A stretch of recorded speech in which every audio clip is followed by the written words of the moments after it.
I'm Karen Lips, president of the Network of Enlightened Women. New works to educate, equip, and empower young women to be principled leaders for a free society. We're excited today to be joined by Congresswoman Letlow from Louisiana. She took office in April 2021 after receiving 65% of the vote in a special election to win the seat previously won by her husband, Luke, who passed away from complications of COVID just days before taking office. She's the first woman elected to represent Louisiana in Congress. And I am especially excited to mention that you are a graduate of University of South Florida, right? That's right. Well, we've got a very strong chapter down at the University of South Florida. So I know they will be excited to tune in and watch. So thank you so much, Congresswoman, for being with us today. Thank you. Go Bulls. Well, can you share with us what your policy priorities are moving forward? Sure. Well, I am so excited about the 118th Congress. I've been here a brief year and a half so far, been able to learn quite a bit, but now I finally feel like I have my legs underneath me and we are ready to hit the ground running in the 118th. So this past Congress, I was able to author the Parents' Bill of Rights. My background and my passion, love is in education. And so that was a really wonderful opportunity. It's common sense legislation. We actually have something already in place and similarly in Louisiana.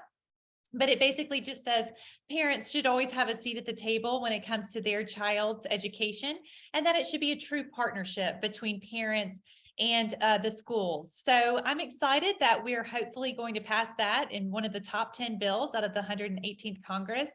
And I will definitely be working on anything that has to do with education. I believe in education at every level. I believe if you educate a child, you give them a future.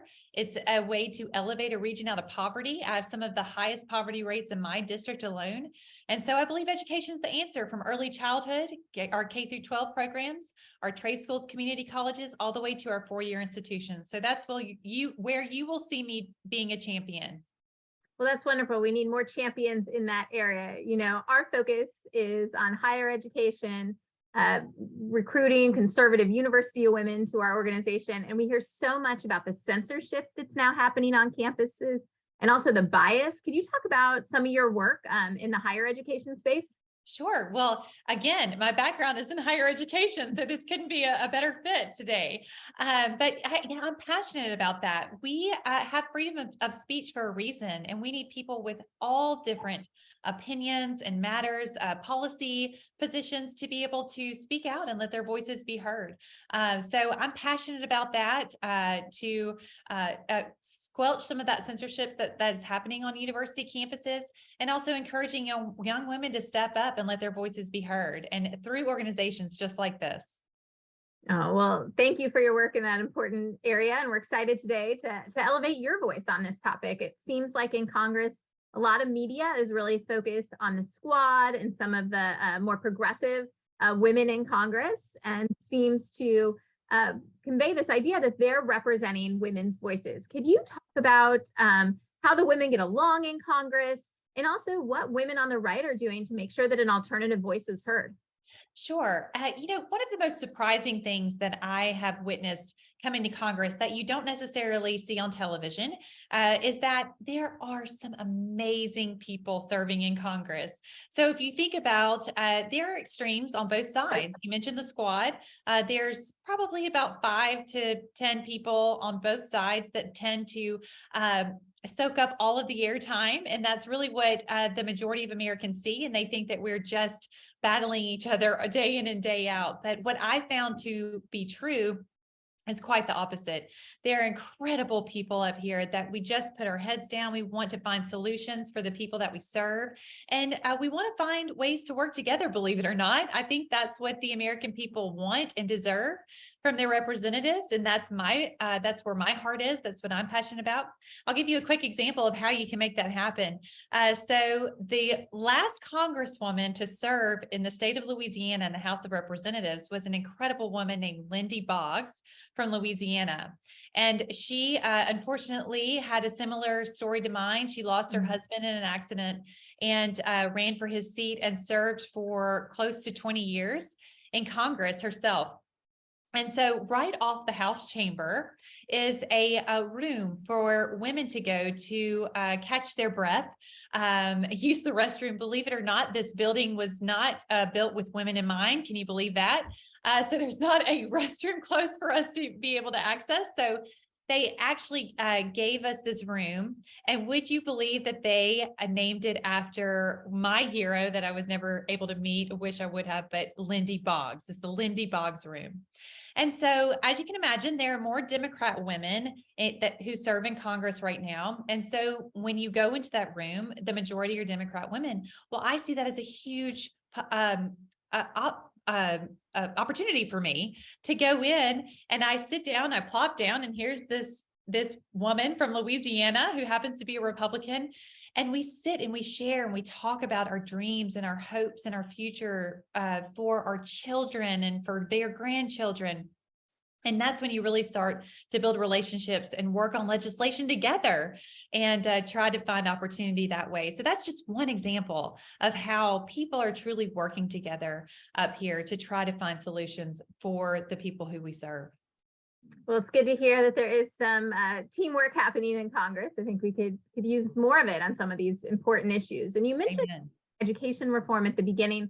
Could you talk about what you would like to see the federal government to do on that in K through 12, since so much is focused at the state level?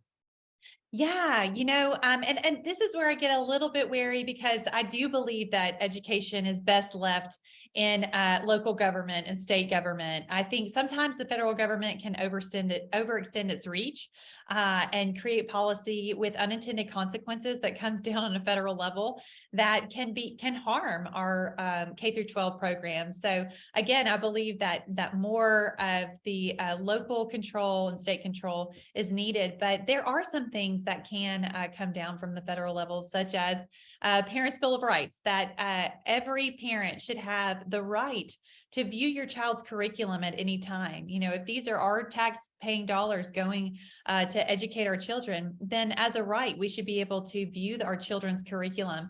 And if we don't like what we see, then we should be able to lawfully go to our school boards and voice those concerns and not be fearful that we will be then labeled domestic terrorists, which we saw happen this last year. So common sense legislation.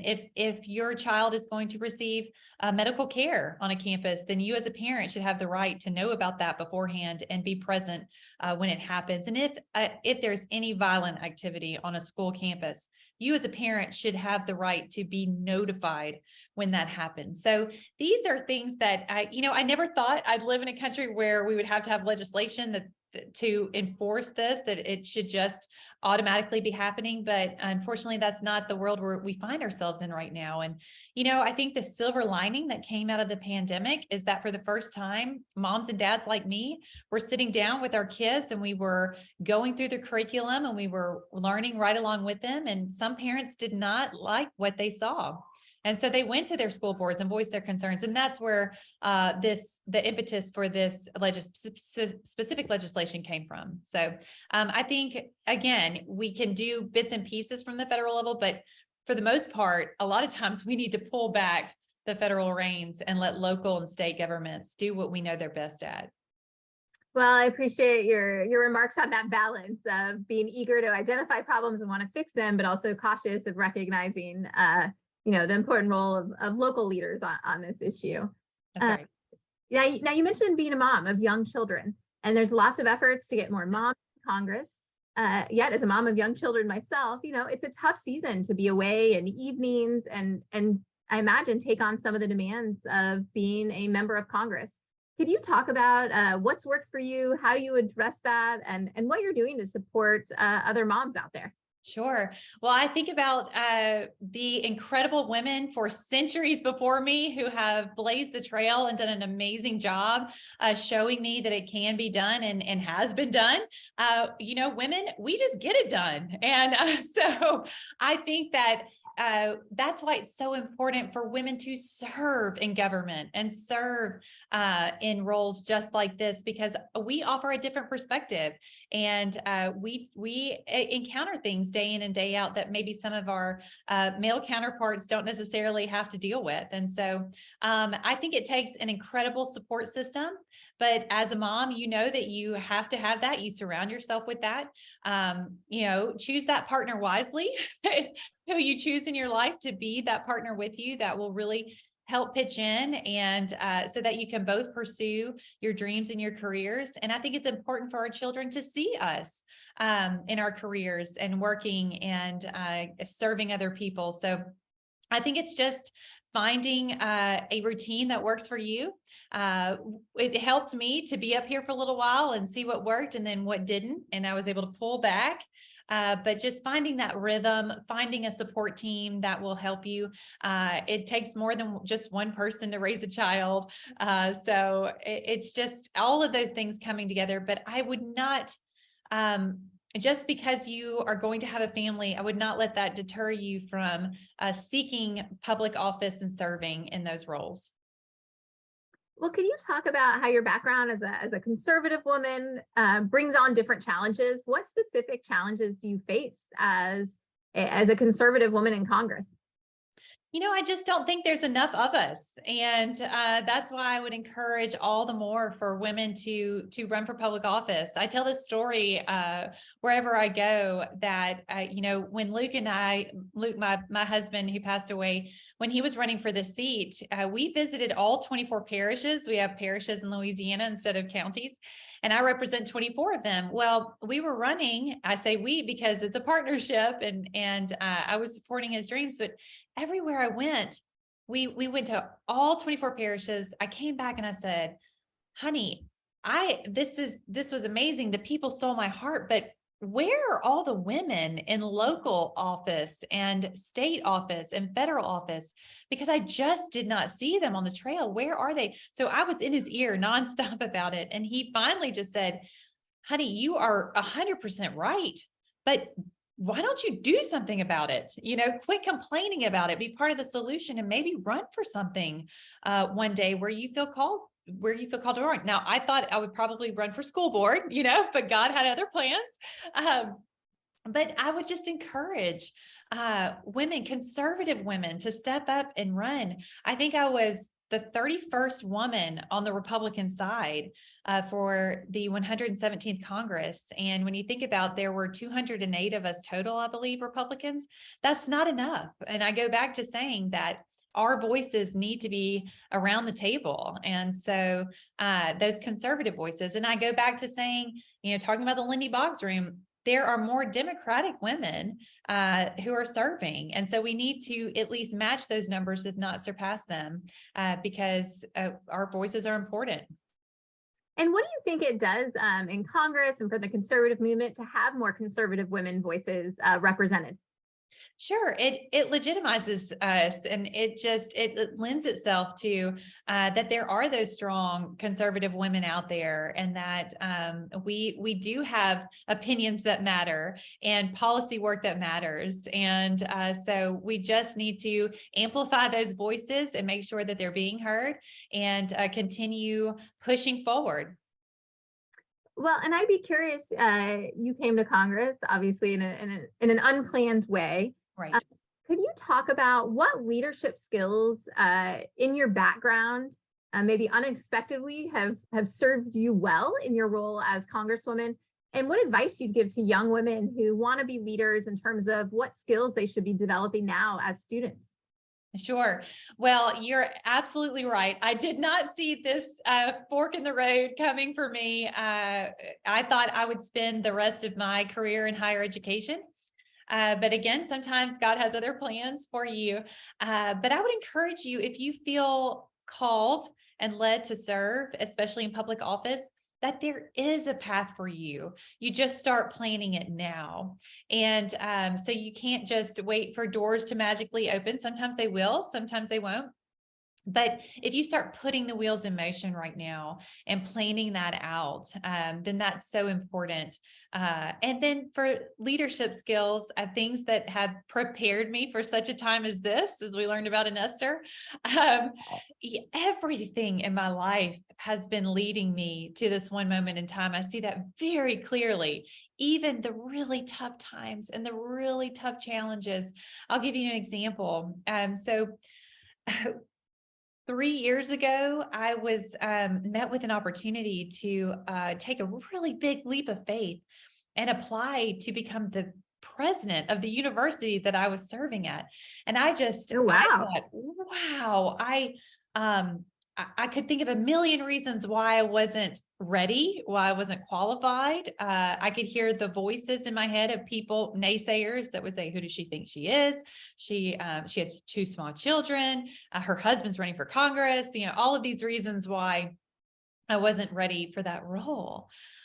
But I remember exactly where I was, and it was decision time. I had to turn in that application by midnight that night.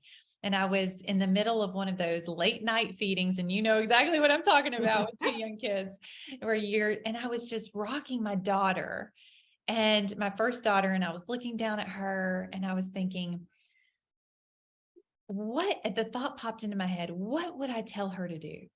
What would I tell her to do when she's 38 years old and she's met with a decision like this, and she doesn't feel qualified, she doesn't feel prepared, but she feels this tugging from the Lord that this is what she's supposed to be doing right now? And what would I tell her to do? I would tell her to go for it.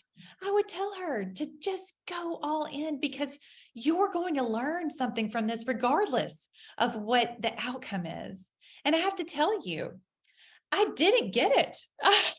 I failed. Yes, I made it to the final round, which in itself was amazing. But along the way, what I learned through that process, and all of it preparing me to take really hard risks and present in front of an incredibly intimidating panel, all of that was preparing me to one day run for Congress. And so, while I couldn't see it at the time, and it didn't turn out the way that we had hoped, all of that has been preparing me. My major in college, I majored in communication, and so I use that day in and day out on the floor of the United States House of Representatives. How cool is that? To be able to utilize those things. So please know that every single step of your life, every single mountaintop, every single valley is preparing you for exactly where the Lord wants you to be in the end. And so please count your struggles as part of the process. And I would encourage you to dive right in. Go for the tough stuff. If it doesn't scare you, then maybe it's not worth it. Go for the things that really push you outside of your comfort zone. And then lastly, what I would encourage other women to do while you're on that path, and what I try to do, I know it doesn't sound like it right now because I'm answering questions, but I think the first step to leading is listening first. And so when I approach new people that I meet, or I'm in meetings, or there's so much you can learn up in Congress, I listen first, and I just take a deep breath in, and I really try to digest what people are telling me and sharing with me, so I can then get a full grasp and try to make sense of it all before I even open my mouth and utter the first word. So that has really served me well throughout my career, and I hope to continue doing that. Well, I appreciate the message of optimism and the inspiring words you gave there at the end. I want to go back to what you were saying at the beginning of this answer, when you mentioned those moments of self-doubt. Yes. So much from our students, how real that doubt is. We all face it. We often hear that women need to be asked more to run office. Could you talk a little bit more about, did you have a lot of people for your reelection encourage you and ask you to run again? What has been the challenge in terms of self-doubt as you take on another term as a congresswoman? Yeah, so you're exactly right. I believe the studies say that women have to be asked 7 times before they'll actually start to take it seriously about running for office. Again, I can't stress how badly we need your voices in at every single level, local, state, federal. But yeah, so I think women a lot of times just say, "Oh, I don't want to put my family through that. That must be grueling." I don't enjoy fundraising, which is definitely a part of it as well. Just really, I think we want all of our ducks to be in a row before we would stick our neck out there and run for office. And I have to tell you, it's kind of like having a baby. It's never going to be the perfect timing. You can't possibly ever have all your ducks in a row, but jump in, go for it. If you feel that tugging at your heart, and you know what I'm talking about, you feel that call to serve, and you feel like this is where the Lord is leading you, then go for it. And you may not succeed the first go around, the second go around, the third go around. But if you feel like this is the path that you are supposed to be on, then there will be a way. And all of those experiences leading up are preparing you for what is really in store for you. So I would encourage you, don't wait until all of your ducks are in a row. Don't wait for the perfect time in your life. Well, after I have 2 kids, I'm married in the suburbs. It's just, it doesn't always happen that way. And all we're promised is today. So make the most of today. Have a plan and really work in incremental steps to get you there. But again, I go back to, don't wait until everything's perfect, because I'm going to let you in on a little tip. It never will be perfect timing. You just got to go for it. Well, and that lesson is so important. And in many areas on college campuses, we'll often talk to students who are interested in getting a chapter of the Network of Enlightenment started. And, they'll want to get a certain number of people, advisory board, and want to get everything just perfect. And we often encourage them, like, once you've, got a real plan and strategy in place, go for it now. And I think that applies in jobs, in careers, and in changing fields so much, that you want to have a plan. Yes. But it's some, probably won't get anywhere if you try to wait for everything to be exactly perfect as you imagine perfect to be. That's it. And I think so many times we struggle with perfectionism, and we want everything to just be perfect and follow our plan. But I've only been on this earth for 41 years, but I'm here to tell you that it never usually goes according to plan. So you got to roll with the punches and be up for anything. And let me also say this, when that door does open, because they will, you have to be willing to walk through it. You have to be willing to take that leap of faith and walk through it. Yes. Well, thank you so much for answering our questions today. I'd love to end by giving you the chance to share any podcasts or books that you'd recommend on leadership, or just ones that you enjoy for our students. And if you have any final words of wisdom for women who are in college as conservatives, maybe feeling lonely out there, and are just looking for some inspirational words. Sure. Well, I absolutely love anything that Brene Brown writes. I'm a big fan of Power of Vulnerability. Anything that she writes on leadership is wonderful. I really resonate with her heart and her spirit as far as leading goes. I heard a talk one time from a provost. I was in a management and leadership class, and she came and spoke to us when I was in higher ed. And provost is #2 position at a university. And she said, one thing that I decided I wasn't going to do, I wasn't going to change who I am fundamentally and how I like to lead. And she said, I lead with love. And that was so inspirational to me, because I was used to this kind of tough, hard leadership. You just get in there, get it done at all costs. And she came from a very empathetic, she was true to herself and authentic. I would say lead with authenticity, lead with who you are. Don't try to be something you're not. And for her, that was love. And I was just so touched by that. So anything that has to do with authenticity and leadership. I'm a huge fan of, there's a book called The Power of Now by Eckhart Tolle, and that transformed my life. It's not a Christian perspective, but some of it rings true about just living every moment to the fullest, because that's all we really have is right now. And so what kind of difference are you going to make in this one moment in time? From a Christian perspective, I really enjoy Richard Rohr and his books. There's one book I'm reading right now. It's called Falling Upward. In our second half of life, we fall upward towards grace and towards Christ. So those are some books that have meant a lot to me over the years. And then advice I would give young women, so much, but I just am so encouraged by the amount of women that I encounter day in and day out who are willing to step up and take that leap of faith and walk through that door and work with other women to make that path viable. I would say, go find someone who inspires you, who has blazed a trail before you. And it doesn't always have to be someone who lines up with you philosophically or religiously or politically. It could be somebody. I would encourage you to find somebody outside of your box and go learn from them and hear from them. Ask someone to mentor you, which young women are constantly doing, and it's an incredible tool. I can honestly say I would not be where I am without other women helping me along the way. And they continue to do so. Even up here in Congress, I found women who are mentors. So I would encourage you to go learn from other examples. We don't have to reinvent the wheel. Like I said at the beginning, women have been doing this for centuries. Let's just go find them, seek them out, learn what worked, what didn't, and what didn't work. Let's make a difference going in. So I know you can. I'm encouraged. I'm so excited for you. And God bless all of you as you blaze your own trails forward. Well, thank you so much for taking the time to mentor some of our students today and share your experiences and your advice. I know it'll resonate with so many of them. So thank you so much, Congresswoman, for being with us. Thank you so much, Karen, for having me.